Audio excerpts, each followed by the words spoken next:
नमस्कार दोस्तों, स्वागत है आप सभी का पाथफाइंडर पर। तो सबसे पहले तो होली की आप सभी को बहुत बहुत शुभकामनाएं, सारे के सारे स्टूडेंट्स को, सारी की सारी पाथफाइंडर की कम्युनिटी को, समस्त स्टूडेंट कम्युनिटी को पाथफाइंडर की तरफ से बहुत बहुत शुभकामनाएं। और हम यही आशा करते हैं कि आपने इस त्यौहार को अपनी फैमिली के साथ खूब इन्जॉय किया होगा और काफ़ी ज़्यादा मज़े किए होंगे। राइट। सो इस वीडियो में हम जो है आपके साथ डिस्कस करने वाले हैं रिगार्डिंग अ वेरी वेरी इंटरेस्टिंग टॉपिक। आपने सुना होगा पिछले कुछ दिनों से चर्चा में चल रही थी प्रधानमंत्री मोदी की जो विजिट थी to the country of Bangladesh. In fact वो कई सारे कारणों की वजह से चर्चा में चल रही थी। सबसे पहला कारण तो ये था कि कोरोना काल के समाप्त होने के बाद हमारे पीएम मोदी की ये पहली विजिट थी to a foreign country. Second important thing was कि बांग्लादेश की जो लिबरेशन वॉर 1971 में हुई थी उसकी आज 50 साल पूरे हो चुके हैं, जिसकी वजह से ये वाली विजिट भी काफ़ी सिग्निफिकेंट चल रही थी। एंड थर्ड इंपॉर्टेंट रीज़न जो कि थोड़ा सा अनफॉर्चुनेट था, आपने सुना होगा और ये चीज़ काफ़ी ज़्यादा सुर्खियों में रही कि पीएम मोदी की विजिट के चलते वहाँ पर कुछ प्रोटेस्ट भी चल रहे थे। बट खैर, हमारा जो फोकस रहने वाला है इस वीडियो में, that is basically going to be on a very very important topic जो कि दोनों देशों के बीच में काफ़ी लंबे समय से एक विवाद के रूप में खड़ा हुआ है। That is the Teesta water sharing pact. इसको अक्सर आपने सुना होगा तीस्ता रिवर ट्रीटी के नाम से भी कुछ भी कह लीजिए। बेसिकली जो तीस्ता नदी का पानी है उसको लेकर जो विवाद है वो काफ़ी लंबे से समय से चल रहा है। तो उसी के बारे में हम चर्चा करने वाले हैं कि उसका पास्ट क्या है, उसका प्रेजेंट क्या चल रहा है, और एंड फाइनली बात करेंगे कि उसका फ्यूचर क्या हो सकता है। लेकिन साथ ही में हम यहाँ पर इसकी ज्योग्राफी की भी बात करेंगे, इसके भूगोल की भी बात आपके साथ करेंगे कि एग्जैक्टली नदी कहाँ से ओरिजिनेट होती है, उसका स्रोत क्या है, उसके बाद उसका जो फ्लो का पैटर्न है वो यहाँ पर क्या है। तो चलिए स्टार्ट करते हैं। काफ़ी कुछ जानने को मिलेगा आपको इस वीडियो में मेरे साथ। मेरा नाम है अनिरुद्ध। लेक्चर की पीडीएफ को यदि आप लोग डाउनलोड करना चाहते हैं तो यहाँ पर दिए गए टेलीग्राम चैनल के ऊपर से कर सकते हैं। ऑल्सो एक बहुत ही इंपॉर्टेंट अनाउंसमेंट, और मैं यहाँ पर इंपॉर्टेंट इसलिए बोल रहा हूँ, कई सारे बच्चे ऐसे हैं जो कि इस टेस्ट सीरीज़ में एनरोल नहीं कर रहे हैं। बताना चाहूँगा ये वाला जो इनिशिएटिव है ये अनअकैडमी के द्वारा लिया गया है, खास करके 2021 के प्रीलिम्स को ध्यान में रखते हुए। तो यदि आप 2021 के प्रीलिम्स को लेकर सीरियस हैं और अपने अटेम्प्ट को काउंट कराना चाहते हैं, इस टेस्ट सीरीज़ में हिस्सा ज़रूर लीजिए। It is completely free of cost. इसका लिंक आपको नीचे डिस्क्रिप्शन में दिया गया है और यहाँ पर आपको ये वाला कोड जो है वो इस्तेमाल करना है, दैट इज़ अनि यूपीएससी। जो विजेता होंगे उनके लिए अनअकैडमी काफ़ी अच्छे रिवॉर्ड्स भी लेकर आया है। राइट। सो देखिए, सबसे पहले इसकी ज्योग्राफी को समझ लेते हैं। जो तीस्ता नदी है इसका जो स्रोत है, this basically originates from the Tso Lhamo lake. और ये वाली जो लेक है इसको पानी कहाँ से मिलता है? इसको पानी मिलता है तीस्ता कांगसे ग्लेशियर जो कि सिक्किम में हिमालय पर्वत लोकेटेड है, वहाँ पर से इसको पानी मिलता है। तो यहाँ पर तीस्ता कांगसे ग्लेशियर पानी प्रोवाइड करता है to the Tso Lhamo lake, और सो लमो लेक से निकलकर आपकी आती है तीस्ता रिवर। उसके बाद इसका जो फ्लो है ये सिक्किम से फ्लो होते हुए उसके बाद वेस्ट बंगाल में एंटर करता है भारत में। और वेस्ट बंगाल में पर्टिकुलरली आपको ध्यान रखना है कि वेस्ट बंगाल के उत्तरी हिस्से में यानी कि नॉर्दर्न वेस्ट बंगाल में ये एंट्री लेता है। Once it enters West Bengal, उसके बाद ये एंटर करता है रंगपुर डिवीजन इन बांग्लादेश। यहाँ पर आपको इसका नाम भी याद रखना होगा, रंगपुर की जो डिवीजन है बांग्लादेश में वहाँ पर ये एंटर करता है। एंड फाइनली ये ब्रह्मपुत्रा नदी के साथ जाके आगे मिल जाती है। तीस्ता के बारे में एक और इंपॉर्टेंट फैक्ट, ये फोर्थ लार्जेस्ट रिवर है अमंग द 54 रिवर्स जो कि भारत और बांग्लादेश के बीच में जिनकी शेयरिंग होती है। ये वाला मैप आपके लिए काफ़ी ज़्यादा इंपॉर्टेंट है, काफ़ी रेलिवेंट है। आप यहाँ पे देख सकते हैं तीस्ता रिवर सिस्टम, इसका जो ओरिजिनेटिंग पॉइंट है, ये जो मैंने डार्क कलर में लाइन आप देख सकते हैं, originating point is somewhere over here. और उसके बाद ये फ्लो करते करते ये देख सकते हैं तीस्ता बराज यहाँ पे बना हुआ है। एंड वंस इट फ्लोज उसके बाद ये वेस्ट बंगाल में जलपाईगुड़ी में जाता है। उसके बाद ये आगे जाकर यहाँ से आप इस पॉइंट से देखिए किस तरीके से ये बांग्लादेश के अंदर एंट्री ले लेता है। और ये वाला जो पूरा का पूरा एरिया है ना, इसको कहा जाता है Rangpur division. It is very very important. और इधर से आपकी आसाम से आ रही होती है ब्रह्मपुत्रा की नदी, और यहाँ पर ये तीस्ता की नदी यहाँ पर आके ब्रह्मपुत्रा की नदी से आके मिल जाती है। तो इस तरीके से आपको इसके फ्लो को ध्यान रखना होगा। ये वाले मैप को भी देख सकते हैं थोड़ा सा और बेहतर तरीके से समझने के लिए कि यहाँ पर आप देखिए, यहाँ पर से आपकी तीस्ता की नदी शुरू होती है, इस तरीके से आती है, ब्रह्मपुत्रा इस तरीके से आ रही है और दोनों की दोनों नदियाँ यहाँ पर मिल रही हैं। इसको दिखाने का पर्पस काफ़ी सिंपल है। देखिए, ये है आपका वेस्ट बंगाल का पूरा स्टेट। नाउ वेस्ट बंगाल का जो स्टेट है उसका ये वाला पार्ट जो है इसको कहा जाता है नॉर्दर्न वेस्ट बंगाल, और तीस्ता नदी बेसिकली नॉर्दर्न वेस्ट बंगाल को काफ़ी भारी मात्रा में पानी प्रोवाइड करती है। अब तीस्ता नदी के बारे में समझ लेते हैं, इसका सोशो इकोनॉमिक एंगल क्या है। यानी कि अभी तक हमने इसके भूगोल को समझ लिया है, लेकिन ये समझना काफ़ी इंपॉर्टेंट है कि वहाँ पे ये कितने लोगों को सपोर्ट करती है। देखिए, जो तीस्ता नदी का बेसिन है ना, ये काफ़ी ज़्यादा डेंसली पॉपुलेटेड है। यानी कि यहाँ पर जो लोग रहते हैं वो बहुत ज़्यादा नंबर में लोग रहते हैं। It is approximately home to around 30 million people. और अगर आप देखें, इन 30 मिलियन लोगों में से जो 2% लोग हैं ये सिक्किम में लोकेटेड हैं, 27% लोग हैं नॉर्थ बंगाल में, एंड 71% जो लोग हैं they are located in the northern Bangladesh. इसमें आप ध्यान से देख लीजिए कि जो हमने बोला 71% लोग हैं, इसका मतलब 21 मिलियन पीपल हैं बांग्लादेश में जो कि प्रत्यक्ष रूप से या फिर अप्रत्यक्ष रूप से इसी नदी के ऊपर डिपेंडेंट है अपनी आजीविका के लिए। Now Teesta is a perennial river, ठीक है, पेरेनियल यानी कि पूरा साल फ्लो करती है। लेकिन इसी फैक्ट के साथ आपको यह भी ध्यान रखना है कि इसमें बहुत ज़्यादा वेरिएबिलिटी भी आपको देखने को मिलती है। यानी कि ऐसा नहीं कि पूरे साल में इसका जो फ्लो है वो सेम स्पीड के साथ आता है। इसका 90% जो फ्लो है वो बेसिकली 4 महीनों के अंदर अंदर ही आ जाता है। That is from June to September, जून, जुलाई, अगस्त और सितंबर। बचा हुआ 10% का जो फ्लो है वो आता है बचे हुए 8 महीनों में। क्योंकि ये वेरिएबल फ्लो है इसका, इसी के चलते काफ़ी ज़्यादा प्रॉब्लम्स क्रिएट करता है ये दोनों ही देशों के लिए। और इसमें प्रॉब्लम और बढ़ जाती है बांग्लादेश के लिए, बिकॉज बांग्लादेश यहाँ पर एक लोअर राइपेरियन कंट्री है। लोअर राइपेरियन कंट्री का मतलब क्या होता है, मान लीजिए ये आपकी नदी फ्लो कर रही है, तो जो नदी के फ्लो में कंट्री पहले आती है उसको अपर राइपेरियन कहा जाता है, और जो बाद में आती है उसको लोअर राइपेरियन कहा जाता है। This is entirely dependent on the fact कि नदी का जो फ्लो है वो इस तरीके ही होना चाहिए, ठीक है। अगर ऊपर से नीचे आ रहा है तो जो कंट्री ऊपर आएगी उसको अपर राइपेरियन, और जो कंट्री नीचे आएगी उसको लोअर राइपेरियन कहा जाएगा। अब बात कर लेते हैं कि इसके बीच का विवाद क्या है। देखिए, विवाद भी काफ़ी सिंपल है समझना। इंडिया क्लेम करता है कि हमें इस पूरे के पूरी नदी का कम से कम 55% जो है वो शेयर मिलना चाहिए, लेकिन बांग्लादेश ये कहता है कि हमें 50% शेयर मिलना चाहिए। अगर इंडिया 55% क्लेम करता है, इसका मतलब बांग्लादेश के पास 45% शेयर पहुंचा, लेकिन बांग्लादेश की डिमांड है 50% की। और बांग्लादेश ने यहाँ पर टाइम पीरियड भी बताया हुआ है कि हमें 50% पानी मिलना चाहिए between December and May months. मैंने आपको बताया कि नदी का जो फ्लो है वो वेरिएबल है, और नदी का जो मैक्सिमम पानी है वो जून से सितंबर के बीच में ही आता है। केवल 10% पानी है जो कि बचे हुए 8 महीनों में आता है, और जब ये 10% पानी बचे हुए 8 महीनों में आता है तो इसकी वजह से ड्रॉट की सिचुएशन काफ़ी ज़्यादा संगीन हो जाती है। बांग्लादेश ने उसी कुछ महीनों के टाइम में बोला है कि हमें 50% पानी मिलना चाहिए ड्यूरिंग दोज पर्टिकुलर मंथ्स, क्योंकि उस टाइम पे पानी की जो फ्लो है वो काफ़ी ज़्यादा रिड्यूस हो जाती है। इंडिया यहाँ पर कहता है कि जी नहीं, हमारी यहाँ पे काफ़ी कंपल्शंस हैं, हमारी बहुत मजबूरियाँ हैं कि हम आपको पानी नहीं दे सकते हैं, because not enough water is flowing into the Teesta to meet our irrigation needs. India का क्या यहाँ पे कहना है उसको भी समझ लेते हैं। और ये इंडिया में, जब मैं बोल रहा हूँ कि इंडिया का कहना, तो केवल इंडिया की सेंट्रल गवर्नमेंट का ही कहना नहीं है, वेस्ट बंगाल गवर्नमेंट का भी हमें यहाँ पर समझना होगा कि उनका यहाँ पे क्या क्लेम है, क्या आर्ग्यूमेंट है। ऐसा इसलिए इंपॉर्टेंट बन जाता है बिकॉज वाटर असल में एक स्टेट इशू है, ये एक राजकीय मुद्दा है, जिसकी वजह से इसके बारे में स्टेट गवर्नमेंट का क्या आर्ग्यूमेंट है वो समझना उतना ही रेलिवेंट बन जाता है।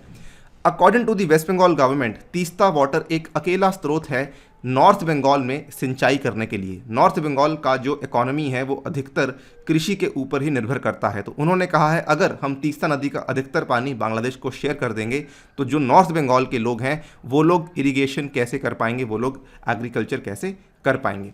साथ में वेस्ट बंगाल की जो सीएम है ममता बनर्जी जी, वो यहाँ पे ये भी बोलती हैं कि water is release from Teesta and Farakka barrages to Bangladesh sacrificing the state's interest, कि अगर हम पानी को रिलीज कर देते हैं तो हमारे जो स्टेट का इंटरेस्ट है उसका बलिदान यहाँ पर हमें देना होगा। साथ ही में क्योंकि ये सब मुद्दे सामने आए हैं और कई बार इंडिया और बांग्लादेश के बीच में डील होने की बातचीत शुरू हुई है, लेकिन वेस्ट बंगाल की सीएम ने इस चीज़ को लेकर कभी भी अनुमति नहीं दी है, बिकॉज ये एक स्टेट इशू है और जब तक स्टेट की तरफ से अनुमति नहीं मिलती है इस चीज़ को आगे बढ़ाना काफ़ी मुश्किल हो सकता है। ऐसा नहीं है कि सेंट्रल गवर्नमेंट चाहे तो कर नहीं सकती, क्योंकि उनके पास पावर्स हैं, लेकिन फिर भी अगर central government without the states approval करती है तो उसके साथ भारत के जो फेडरल रिलेशंस हैं, स्पेशली सेंट्रल गवर्नमेंट और वेस्ट बंगाल गवर्नमेंट के जो रिलेशंस हैं वो काफ़ी ज़्यादा खराब हो सकते हैं। नाउ बांग्लादेश यहाँ पर एक और पॉइंट बोलता है और ये तीसरा पॉइंट है, ठीक है। पहला पॉइंट मैंने आपको बताया रिगार्डिंग कितना परसेंटेज शेयरिंग और कब होना चाहिए, दूसरा पॉइंट मैंने आपको बताया from the West Bengal government's point of view, तीसरा पॉइंट जो कि सामने आता है वो बांग्लादेश की तरफ से आता है कि आपने इस तीस्ता नदी के ऊपर कई सारे हाइड्रो पावर प्रोजेक्ट्स भी बना रखे हैं जिसकी गिनती लगभग 26 के आसपास है, और ये सारे के सारे मोस्टली सिक्किम में बनाए गए हैं। ये वाले मैप में आप यहाँ पे देख सकते हैं किस तरीके से मल्टीपल हाइड्रो इलेक्ट्रिक प्रोजेक्ट्स को बनाया गया है इंडिया के द्वारा। ठीक है, अब बांग्लादेश यहाँ पे क्या कहती है कि इन प्रोजेक्ट्स की वजह से जब ड्रॉट का टाइम आता है उस टाइम पे नदी का फ्लो काफ़ी ज़्यादा रुक जाता है, और एट द सेम टाइम जब यहाँ पे फ्लड का टाइम आता है तो नदी का फ्लो काफ़ी ज़्यादा बढ़ जाता है, जिसकी वजह से रंगपुर डिवीजन में जो बांग्लादेश का डिवीजन है वहाँ पर फ्लड्स और ड्रॉट्स की जो प्रॉब्लम है वो रिकरिंगली आती रहती है, और इस चीज़ का भी आर्गुमेंट बांग्लादेश यहाँ पर दे रहा है। नाउ इसके अगर हम बात करें कि इस चीज़ को रिजॉल्व करने के लिए क्या कुछ स्टेप्स लिए गए हैं, तो देखिए जॉइंट रिवर कमीशन बनाया गया था जब once the creation of Bangladesh was finalised 1971 में, इमीडिएटली उसके बाद इस JRC को बनाया गया था, और इस JRC का मकसद केवल इतना ही था कि दोनों कंट्रीज़ मिलकर काम करेंगी इस तरीके से कि दोनों कंट्रीज़ की जो क्रॉस बॉर्डर रिवर्स हैं उनके पानी की शेयरिंग इस तरीके से करी जाएगी, दोनों कंट्रीज़ के लोगों का अच्छा खासा बेनिफिट होगा, यानी कि किसी का भी नुकसान यहाँ पर नहीं होगा। इसके बाद 10-12 साल के बाद 1983 में दोनों कंट्रीज़ के बीच में एक समझौता हुआ, लेकिन अगेन इस समझौते को लागू नहीं किया गया, और यहाँ पर उस समझौते के बाद जो बातचीत होनी शुरू हुई थी वो सीधा जाके 2008 में होनी शुरू हुई जब UPA सरकार हमारे भारत में चल रही थी। उस टाइम पर हमारे जो प्रधानमंत्री थे मनमोहन सिंह जी, इन्होंने ढाका को विजिट किया 2011 में, और 2011 में अगेन डील ऑलमोस्ट फाइनल हो चुकी थी जब इंडिया ने ये कहा कि जब लीन सीजन होगा यानी कि जब ड्रॉट का टाइम होगा उस टाइम पे इंडिया को 42.5% पानी मिलेगा और बांग्लादेश को 37.5% पानी यहाँ पर दिया जाएगा। अगेन उस टाइम पे जो वेस्ट बंगाल की CM थी ममता बनर्जी ही थी, उन्होंने इस पर्टिकुलर अरेंजमेंट को काफ़ी अपोज किया और इस अरेंजमेंट को आगे नहीं बढ़ने दिया। नाउ उसके बाद टॉक्स फिर से आगे बढ़ी 2014 में जब नरेंद्र मोदी जी हमारे प्राइम मिनिस्टर बने, और उसके बाद कई सारी बातचीत हो चुकी हैं दोनों ही सरकारों के बीच में, दोनों सरकारें यानी कि भारत की सरकार और बांग्लादेश की सरकार। लेकिन इस टाइम पर भी जो एक बहुत ही इंपॉर्टेंट स्टेक होल्डर हैं जिनकी इंपॉर्टेंस मैं आपको पहले समझा चुका हूं, वेस्ट बंगाल की CM ममता बनर्जी ने फिर से कहा कि मैं इस डील के ऊपर साइन नहीं कर सकती हूं क्योंकि मेरे प्रदेश के जो लोग हैं, पर्टिकुलरली जो उत्तरी बंगाल के लोग हैं, उनको काफ़ी ज़्यादा प्रॉब्लम यहाँ पे फेस करनी पड़ सकती है। इनफैक्ट आप यहाँ पे देख सकते हैं एक टाइम ऐसा भी आया था जब फेडरल रिलेशंस काफ़ी सुधर चुके थे, एंड उस टाइम पे हमारी विदेश मंत्री सुषमा स्वराज जी थी, उन्होंने कहा कि मैं ममता बनर्जी से बात करूंगी और उनको ऑन बोर्ड लेके आने में पूरी कोशिश करूंगी। लेकिन as it can be seen कि आज भी 2021 में भी चीज़ें रिजॉल्व नहीं हुई हैं। इनफैक्ट 2020 में सिचुएशन काफ़ी ज़्यादा बिगड़ चुकी थी बिकॉज ऐसा टाइम आया कि बांग्लादेश ने चाइना को अप्रोच कर लिया था, और चाइना को अप्रोच करने का रीज़न सिंपल था कि हम चाहते हैं रंगपुर डिवीज़न में आप आके इन्वेस्टमेंट कीजिए सो दैट जो यहाँ पे पानी का वेरिएबल फ्लो है उसको हम किसी तरीके से टैकल कर सकें। इस टाइम पे आके इंडिया को काफ़ी ज़्यादा चिंता महसूस हुई, और when I am saying India I particularly mean the central government, क्योंकि अगर चाइना भारत के इतना नज़दीक आती है थ्रू बांग्लादेश, उसके चलते इंडिया के लिए काफ़ी मुसीबत पैदा हो सकती है। ऑब्वियसली स्पेशली जो पिछले 1 साल का हमारा ट्रैक रिकॉर्ड रहा है चाइना के साथ संबंधों का, उसके बाद ये चिंता और भी ज़्यादा मजबूत हो चुकी थी। आप यहाँ पे देख सकते हैं ये वाली न्यूज़ है अगस्त 2020 की। Bangladesh is discussing an almost $1 billion loan from China for a comprehensive management and restoration project on the Teesta river, और ये पर्टिकुलरली रंगपुर डिवीजन में ही लोकेटेड हुआ प्रोजेक्ट होगा। अभी तक ये डील फाइनलाइज नहीं हुई है, लेकिन क्योंकि ये चीज़ें चल रही थी और अभी जो हमारी विजिट हुई है PM मोदी की, वहाँ पर इस चीज़ को लेके उन्होंने आश्वासन दिया है कि मैं बहुत ही जल्द इस डील को साइन करवाऊंगा। खैर, अगर हम बात करें क्या क्या ऑप्शंस यहाँ पे सामने आ सकती हैं, तो कई सारी ऑप्शंस यहाँ पे सामने आ सकती हैं, और ये कई सारे एक्सपर्ट्स और ऑब्जर्वर्स की राय है जो कि हम आपके साथ शेयर कर रहे हैं। सबसे पहली ऑप्शन जो कि सामने आ सकती है वो ये कही गई है कि आर्टिकल 253 के तहत, आपको मालूम होगा, आपने पॉलिटी में पढ़ा होगा कि 253 के तहत कुछ ऐसे सब्जेक्ट्स होते हैं जिसपे कि पार्लियामेंट अगर चाहे तो स्टेट सब्जेक्ट के ऊपर भी कानून बना सकता है, स्पेशली अगर वो देश की इंटरनेशनल रिलेशंस के साथ संबंध रखता हो। तो 253 बेसिकली यही कहता है कि पार्लियामेंट के पास विशेष रूप से पावर्स दी गई हैं कि वो चाहे तो कल को कोई ऐसा विधेयक सामने ला सकता है for giving effect to any treaty, agreement और convention convention with any other country. तो ये वाला पावर 253 के अंदर दिया गया है। लेकिन इसमें मुद्दा क्या होगा कि ऑब्वियसली अगर आप वेस्ट बंगाल गवर्नमेंट को बाईपास करते हैं या फिर उनसे बातचीत नहीं करते हैं तो फेडरल रिलेशंस दोनों के बीच में काफ़ी खराब हो सकते हैं। दूसरा यहाँ पे अच्छा सुझाव दिया गया है कि जायंट आर्टिफिशियल रिजर्वॉयर्स बनाने होंगे और ये रिजर्वॉयर्स भारत में ही बनाए जाएंगे सो दैट लीन सीजन के टाइम पे पानी हमारे पास अच्छा खासा स्टोरेज में पड़ा हो और हम अगर चाहें भी तो बांग्लादेश को पानी वहाँ से प्रोवाइड करवा सकते हैं। इसके बाद एक और सोल्यूशन सामने आया था और ये सोल्यूशन दिया गया था वेस्ट बंगाल की सीएम ममता बनर्जी के द्वारा। उन्होंने कहा था कि क्यों ना हम तोरसा रिवर के पानी को शेयरिंग में ले आएं। तोरसा रिवर भी एक सिमिलर नदी है, आपको मैंने बताया 54 नदियां हैं जो कि दोनों देशों के बीच में फ्लो करती हैं and one of them is the Torsa river. इन्होंने बल्कि यहाँ पर यह भी कहा कि दोनों कंट्रीज को मिलकर टोरसा रिवर के लिए एक आयोग बनाना चाहिए जो कि ये फाइनलाइज करेगा कि दोनों देशों के बीच में टोरसा का कितना पानी शेयर करना चाहिए। टोरसा नदी जो है ये तिब्बत से ओरिजिनेट करती है। तिब्बत से ओरिजिनेट जब करती है तब इसका नाम होता है माचू और उसके बाद ये एंटर कर जाती है भूटान में, वहाँ पे इसका नाम होता है आमोचू एंड उसके बाद ये एंटर करती है बंगाल में जहाँ पर ये जलपाईगुड़ी और अलीपुरद्वार डिस्ट्रिक्ट के थ्रू फ्लो करती है। उसके बाद बांग्लादेश में एंटर करती है तो इसका नाम बदल जाता है कलजानी में एंड फाइनली ये ब्रह्मपुत्रा को जाके ज्वाइन कर लेती है। कुल मिला के इस नदी के 4 नाम है, पहला माचू है, दूसरा आमोचू है, तीसरा जो है वो टोरसा है और चौथा जो है वो कलजानी है। इस नदी को लेकर ममता बनर्जी ने कहा है कि हमें इस नदी की शेयरिंग करनी चाहिए बिकॉज इससे दोनों कंट्रीज को फायदा हो सकता है। नाउ क्या ये होगा या नहीं होगा ये ऑब्वियसली बहुत ज़्यादा दूर की बात है, हम यहाँ पे नहीं कह सकते हैं, लेकिन हमने आपके साथ जो शेयर किया है एक केवल और केवल एकेडमिक पॉइंट ऑफ व्यू से कि ये चीज़ें अगर हो जाती हैं तो इस केस में दोनों देशों के बीच के संबंध और भी ज़्यादा बेहतर हो सकते हैं। एंड मोर इम्पॉर्टेंटली कई सारे इंटरनेशनल रिलेशंस के एक्सपर्ट्स ये मानते हैं कि अगर तीस्ता वाटर शेयरिंग ट्रीटी को फाइनलाइज कर दिया जाए, इसके साथ केवल और केवल इंडिया और बांग्लादेश के संबंध तो इम्प्रूव होंगे ही होंगे, लेकिन साथ ही में इट विल ऑल्सो डिसाइड कि क्या इंडिया साउथ एशिया में एक अच्छा लीडर बन सकता है या नहीं बन सकता है। इसी के साथ वीडियो को यहाँ पे करता हूँ समाप्त, लेकिन जाने से पहले बताना चाहूँगा अनअकैडमी आपके लिए लेकर आया है यूपीएससी सीएससी का कॉम्प्रिहेंसिव जीएस कोर्स जिसकी मदद से आप अपने घर बैठकर अपनी यूपीएससी की तैयारी को नेक्स्ट लेवल पर लेके जा सकते हैं। इसमें आपके पास कई सारी ऑप्शंस हैं, आप चाहें तो 3 मंथ्स की, 6 मंथ्स की, 9 मंथ्स की आप यहाँ पे सब्सक्रिप्शन परचेज कर सकते हैं। लेकिन अगर आप 1 साल की सब्सक्रिप्शन को परचेज करते हैं तो उस केस में आपके लिए अनअकैडमी ऑफर लेकर आया है और this offer is valid only till 31 मार्च, जिसमें कि आपको 4 मंथ्स एक्स्ट्रा मिलेंगे अपनी सब्सक्रिप्शन में, यानी कि 12 महीनों के प्राइस में आपको 16 महीने की सब्सक्रिप्शन प्रोवाइड करवाई जाएगी। इसमें 2 तरह की सब्सक्रिप्शन हैं आपके लिए, एक है प्लस और एक है आइकॉनिक। आइकॉनिक में आपको प्रोवाइड करवाया जाता है एक पर्सनल मेंटर जिसकी मदद से आप अपनी क्वेश्चन आंसर राइटिंग प्रैक्टिस भी कर सकते हैं और कोई भी डाउट्स हो तो वो भी इनसे पूछ सकते हैं।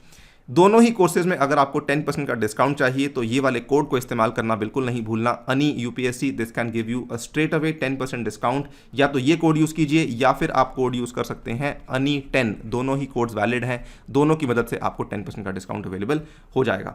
Same goes for the optional also, अगर आप ऑप्शनल को परचेज करना चाहते हैं तो यही कोड यूज़ करना है, 10% का डिस्काउंट आपको मिल जाएगा। अन्य एग्जाम्स के लिए भी यही कोड यूज़ करके आप इन प्राइसेस में कोर्सेज को परचेज कर सकते हैं। हर तरह के कोर्स हैं, SSC, bank, railways, state PCS, IIT, JEE वगैरह वगैरह, हर एक एग्जाम की तैयारी के लिए कोर्सेज अनअकैडमी आपके लिए लेकर आया है। इसी के साथ आपसे लेता हूं विदा। Thank you for listening, stay tuned and stay safe.